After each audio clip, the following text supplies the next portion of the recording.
জাতিসংঘ অধিবেশনে যোগ দিতে ঢাকা ছেড়েছেন প্রধান উপদেষ্টা ডক্টর ইউনূস। নিয়মিত বাণিজ্যিক ফ্লাইটে নিউ ইয়র্কে যাচ্ছেন তিনি, যা দেশের ইতিহাসে একটা দৃষ্টান্ত বলেছেন কূটনীতিকরা।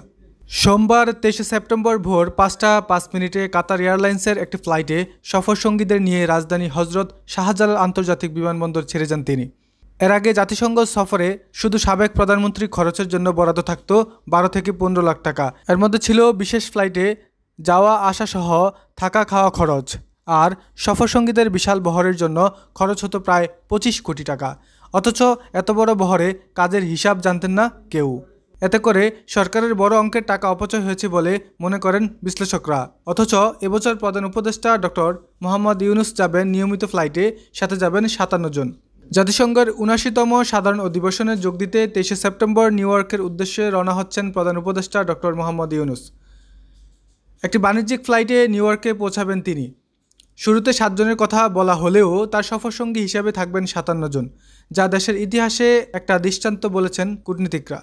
অথচ শেখ হাসিনার আমলে সফরসঙ্গী হিসেবে অংশ নিতেন ১৫০ থেকে ২০০ শতাধিক কর্মকর্তারা, যেখানে থাকতেন সরকারের মন্ত্রী, প্রধানমন্ত্রীর কার্যালয়ের ও পররাষ্ট্র মন্ত্রণালয়ের কর্মকর্তা ও ব্যবসায়ীদের প্রতিনিধি।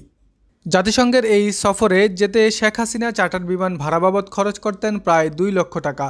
নিউ ইয়র্কের গ্র্যান্ড হায়াত বা ওয়ার্ল্ড অফ অ্যাস্টোরিয়া হোটেলে প্রতিদিন থাকা খাওয়া বাবদ খরচ করতেন আনুমানিক ১ লক্ষ টাকা। আর তার সফর সঙ্গীদের পেছনে খরচ সহ জাতিসংঘ সফরে এই খরচ গিয়ে পৌঁছাতো ২০ থেকে ২৫ কোটি টাকায়, যা দেশের জন্য বড় ক্ষতি। বিশ্লেষকরা বলেছেন, এত বড় বহরে বিষয়ে কোনো হিসাব পেতেন না দেশের জনগণ। বিশ্লেষকরা বলছেন, বাড়তি অপচয় কমিয়ে পরিবর্তিত পরিস্থিতিতে খ্যাতিসম্পন্ন ব্যক্তি হিসেবে প্রধান উপদেষ্টা ডক্টর ইউনূসের জাতিসংঘের অধিবেশনের এই সফরে ফলে আন্তর্জাতিক মহলের দৃষ্টি যেমন বাংলাদেশের দিকে ঘুরবে, তেমনি অন্যান্য দৃষ্টান্ত হবে দেশে। জানা যায়, নেদারল্যান্ডস, পাকিস্তান, নেপাল, ইউরোপীয় কমিশনের প্রধান, যুক্তরাষ্ট্রের পররাষ্ট্রমন্ত্রী সহ উচ্চ পর্যায়ের বৈঠক করবেন প্রধান উপদেষ্টা।